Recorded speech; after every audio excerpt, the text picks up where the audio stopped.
Hello everyone. आज है हम लोग का पार्ट 2 का क्लास अकाउंटेंसी क्लास 11 का। कल हम लोग कंप्लीट कर चुके थे सेकंड चैप्टर का लाइबिलिटी तक। ठीक, आज हम लोग स्टार्ट करेंगे एसेट्स के बारे में पढ़ेंगे, रिसिप्ट्स के बारे में, एक्सपेंडिचर के और एक्सपेंस, इनकम, प्रॉफिट। यहाँ तक टारगेट है, देखते हैं कहाँ तक हम लोग पहुँच पाते हैं। ठीक है, पहले हम लोग आते हैं एसेट्स में। एसेट्स एसेट्स पहले हिंदी में हम लोग समझ आते हैं क्या होता है। एसेट ऐसा होता है जो हम लोग को फ्यूचर में बेनिफिट दे। फ्यूचर में बेनिफिट दे, हमको कैश मिलेगा उससे, या फ्यूचर में उससे इकोनॉमिक बेनिफिट मिलेगा। ठीक है, तो करेंट दो टाइप का एसेट्स होता है, एक करंट एसेट, एक होता है नॉन करंट एसेट। ठीक है, तो हम लोग देखेंगे आगे, यहाँ पे सब है एसेट्स के बारे में। ठीक है, धीरे धीरे देखते क्या, पहले डेफिनेशन देखते हैं एसेट्स का क्या। Assets are future economic benefit the right of which are own और कंट्रोल बाय द ऑर्गेनाइजेशन और इंडिविजुअल। तो ये एसेट्स क्या होता है, फ्यूचर इकोनॉमिक बेनिफिट होता है, the right of which are own और कंट्रोल बाय ऑर्गेनाइजेशन। इसका राइट ऑर्गेनाइजेशन के पास कंट्रोल रहता है, और या इंडिविजुअल है तो उसके पास कंट्रोल रहता है। ठीक है, इसका 3 कैरेक्टरिस्टिक्स होता है। ठीक है, ये देख लीजिएगा। The resource must be valuable, resource valuable होना चाहिए। Resource must be own by the business, business own क्या था, the resource must be acquired at a measurable money cost, और ये मनी कॉस्ट में मेजर कर सकते हैं उसको कि हाँ पैसा दे के हम लोग एसेट्स खरीदें। नंबर 1, हम लोग दो टाइप का पढ़े थे कि एक नॉन करेंट एसेट होता है और एक करेंट एसेट होता है। तो पहला हम लोग नॉन करेंट के बारे में जानेंगे। Non current asset are those asset जिसको हम लोग खरीदते हैं ना कि बेचने के लिए, उसको यूज़ करने के लिए, और ये सालों साल यूज़ होता है। ठीक है, पर्पज ऑफ प्रोड्यूसिंग गुड्स और सर्विस। ठीक है, ये फॉर सेल नहीं रहता। ठीक है, non current asset refer to those assets which held for continued use in the business. इसको हम लोग यूज़ करते हैं कंटिन्यू भी for the purpose of producing, उससे हम लोग गुड्स बनाते हैं या सर्विस। जैसे प्लांट है तो उससे हम लोग गुड्स बनाते हैं, या कोई हम लोग के पास सामान है जिसको हम लोग कंप्यूटर मशीन, उसको उससे हम लोग सर्विस देते हैं। तो एक साल से ज़्यादा साल तक हम लोग उसको सर्विस देते हैं। And are not meant for sale. ये नॉन करेंट एसेट बेचने के लिए हम लोग के पास नहीं खरीदते हैं, इसको हम लोग यूज़ करने के लिए करते हैं। For example non current asset long term investment. हम लोग बैंक में इन्वेस्ट करते हैं मोटा अमाउंट, तो हम लोग क्या चाहते हैं कि तुरंत हम उसे विड्रॉ करें, नहीं, हम उसको बहुत दिन तक रखते हैं, मोर देन 1 ईयर वो ग्रो हो, और फ्यूचर में वो पैसा हम लोग को काम है। फिक्स एसेट जैसे land, building, plant, machinery, computer, motor vehicle, furniture, ये सब क्या है, ये हम लोग का नॉन करेंट एसेट। ये सब हम लोग फ्यूचर में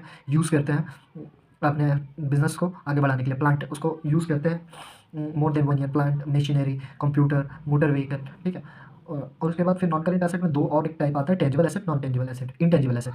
tangible asset are those asset which can be seen, touch, जिसको हम लोग देख सकते हैं, छू सकते हैं। ठीक है, और जिसका एक फिजिकल एग्जिस्टेंस रहता है। In other word they have a physical existence, जिसका एक फिजिकल एग्जिस्टेंस रहता है, जैसे लैंड, बिल्डिंग, प्लांट, मशीनरी, इसको हम लोग छू सकते हैं, देख सकते हैं, यूज़ कर सकते हैं। तो ये टेंजिबल एसेट है। और इनटेंजिबल जिसको हम लोग छू नहीं सकते, ना देख सकते हैं, जिसका एक फिजिकल एग्जिस्टेंस नहीं होता, ये intangible asset. Intangible asset are those asset which does not have physical existence and thus cannot be seen और फेल्ड। हम जिसको देख सकते हैं ना फील करते, फील कर सकते हैं। फॉर एग्जाम्पल गुडविल, किसी का इज्जत है तो हम लोग उसको देख सकते हैं, छू सकते हैं, फील कर सकते हैं, नहीं वो एक है इज्जत, लेकिन जैसे टाटा का गुडविल बना हुआ है, अंबानी, अडानी, ये सब का क्या है, गुडविल बना हुआ है। पैटर्न राइट, कॉपी राइट, जैसे मूवी वूवी में देखते हैं ना तो कॉपी राइट लिखा हुआ रहता है, तो इंटेंजिबल एसेट है उसके लिए।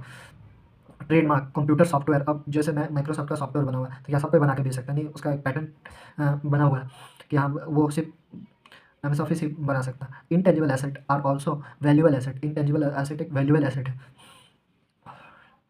जैसा कि यहाँ पे एक एग्जांपल था, इंटेंजिबल एसेट और ठीक है। For example patent, businessman are able to produce, एक बिजनेसमैन एक प्लांट बनाया, इनोवेशन किया, तो उस पर अपना पैटेंट करवा लिया कि हम ये गुड्स सिर्फ हम ही बनाए। जैसे कि सार्क टैंक में आता है, सब कोई अपना प्रोडक्ट बना लेता है, तो उसमें क्या करता है वो लोग, पैटेंट करवा लेता है कि हाँ ये वाला फर्नीचर या ये वाला मशीन बस हम ही यूज़ कर सकते हैं और मार्केट में कोई नहीं यूज़ कर सकता। And their goodwill help to attract, अगर जो कंपनी का पहले से गुडविल बना हुआ है तो उसका ऑटोमेटिकली सेल ज़्यादा रहेगा, कस्टमर पहले से उस पर बिलीव किया, सेटिस्फाई है in comparison to new business. अगर हम नया बिजनेस स्टार्ट किया और कोई पुराना बिजनेस है वही सेगमेंट में, तो पहले कस्टमर उसका गुड्स खरीदने ट्राई करेगा, क्योंकि उसका पहले से कस्टमर का रेपुटेशन है, कस्टमर को पता है कि हाँ सेटिस्फाई होता है उससे, उसका बिजनेस का रेपुटेशन बना हुआ है। तो न्यू बिजनेस का वैसा तो बना रहेगा, उसको सालों साल लगेगा गुडविल क्रिएट करने में कि हाँ भाई मेरा भी प्रोडक्ट अच्छा है, तब वो आगे जाके उसका सेल बढ़ेगा। लेकिन इनिशियल स्टेज में तो वो स्लो ही रहेगा। Therefore the intangible asset help the firm in earning profit. The intangible help the firm for earning profit, जिसका मार्केट में ब्रांड नाम है वो तो प्रॉफिट कमाएगा ही, as much as the tangible asset. तो जितना टेंजिबल एसेट बिजनेस में काम आता है प्रॉफिट कमाने के लिए, उतना इंटेंजिबल एसेट भी आता है। However the tangible and intangible are valuable asset, दोनों एक वैल्यूएबल एसेट है। Value of intangible asset is based on the benefit, ये पढ़ लेना, ठीक है। फिर हम लोग आते हैं करंट एसेट। करंट एसेट क्या होता है? करंट एसेट जो हम लोग खरीदते हैं उसका मेन पर्पस ही हम लोग को रहता है उसको सेल करके पैसा लाना एक विद इन 1 ईयर, ठीक है। जैसे कि यहाँ पे है current asset are those assets which are meant for sale, हम लोग खरीदते हैं उसको सेल करने के लिए, विच द मेजरमेंट और management would want to convert into cash within 1 year, जो हम बोले वही, ठीक है। Stock for example debtor are expected to convert into cash with reasonable period. Debtor क्या होता है? जिससे हम लोग जिसको हम लोग माल बेचते हैं, सेल करते हैं स्टॉक, उससे हम लोग संगे संग पैसा नहीं मिलता, कैश नहीं मिलता, तो बोलता है 1 दिन के बाद, 2 दिन के बाद, 1 महीना, 2 महीना, लेकिन 1 साल के अंदर ही वो लोग पैसा दे देता है, तो उसको हम लोग डेटर बोलते हैं, ठीक है। तो are expected to be convert into cash, 1 महीने बाद तो वो पैसा देगा ही, ठीक है। वो उसके बाद आगे हम लोग देखते हैं स्टॉक के बारे करंट एसेट्स के बारे में दिया हुआ है। Current asset are also known as floating asset, उसको दूसरा नाम है फ्लोटिंग एसेट। तो ये एमसीक्यू में पूछा जा सकता है। देखो यहाँ पे एक एग्जांपल है, for example a businessman purchase goods for cash, businessman कोई गुड्स खरीदा फॉर कैश में, ठीक है। And the goods are sold, हम एक बिजनेसमैन है, हम गुड्स खरीदे और आगे भेज दिए किसको? एक्स को, क्या? क्रेडिट में। तो एक्स मेरा क्या हो गया? डेटर हो गया, X become our debtor and it means the stock has been converted into debtor. अब स्टॉक क्या बन गया? डेटर में कन्वर्ट हो गया। Again the bill receivable is receive from the X, X हमको बिल रिसीवेबल दे दिया, ठीक है, स्टॉक के बदले। तो हमको अब क्या हो गया? Data converted into bill receivable. Bill receivable से तो हम लोग बहुत कुछ कर सकते हैं, आगे जाके हम लोग देख लेंगे, ठीक है, क्या होता है। And after some time bill receivable से हम लोग क्या मिलता है? पैसा मिलता है, कन्वर्टेड इनटू कैश। अल्टीमेटली हमको लास्ट में क्या मिलेगा? कैश ही। However the current asset are finally converted into cash.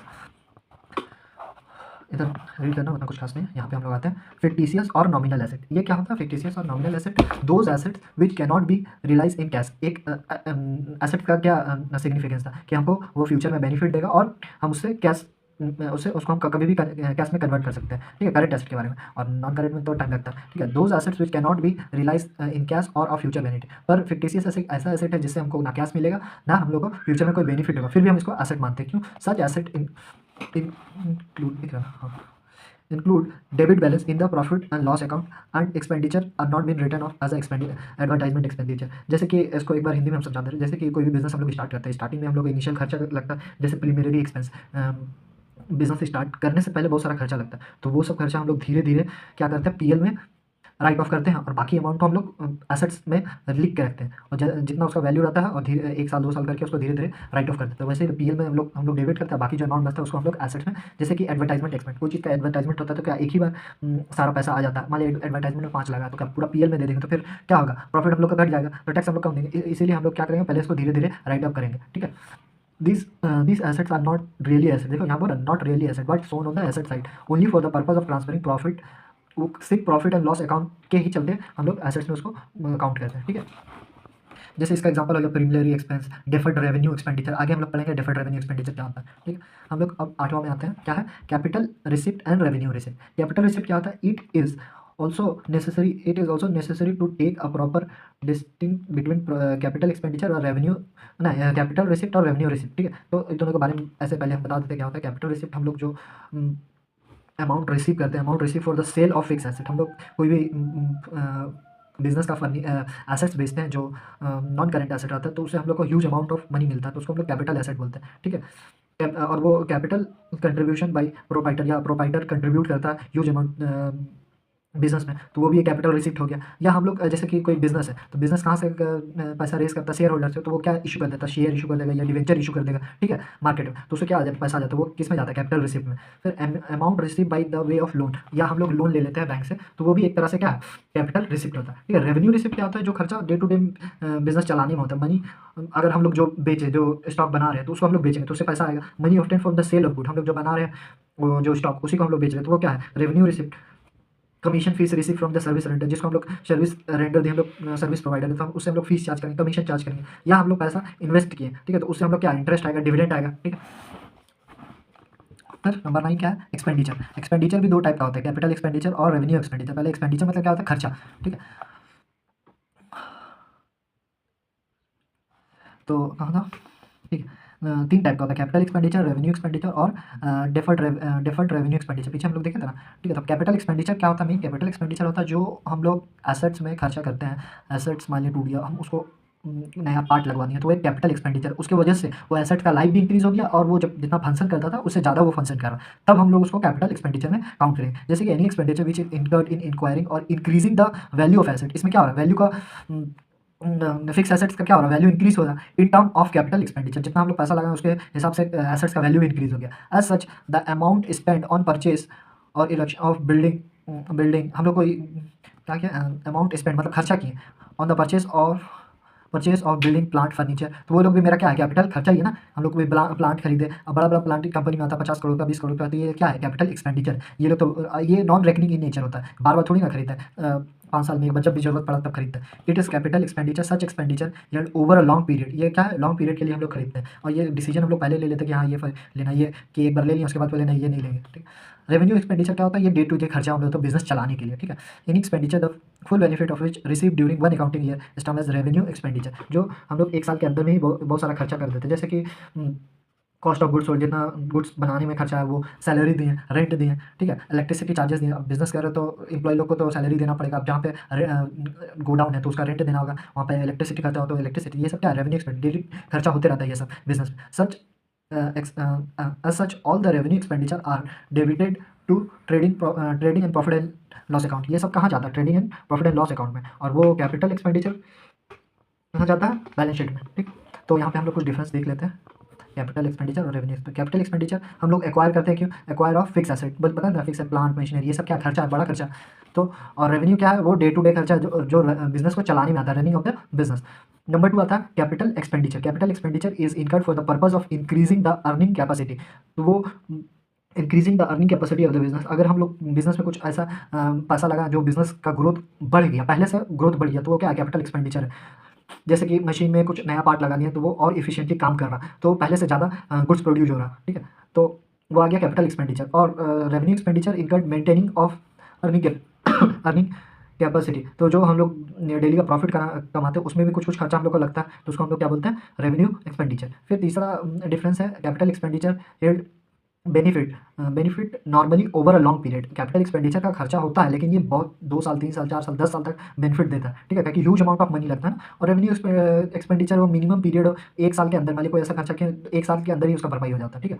Capital expenditure is return ये कहाँ लिखा था, बैलेंस शीट में, और रेवेन्यू एक्सपेंडिचर कहाँ लिखा था, trading and profit and loss account, ठीक है। यहाँ पे देखो डिफर्ड रेवेन्यू एक्सपेंडिचर है ना, वहाँ हम लोग पढ़े थे, किसमें पढ़े थे, फिक्टिशियस एसेट में पढ़े थे ना, कि उसका एग्जांपल था। तो एक बार देख लेते हैं, फिर से तुम्हारा रिवाइज हो जाएगा।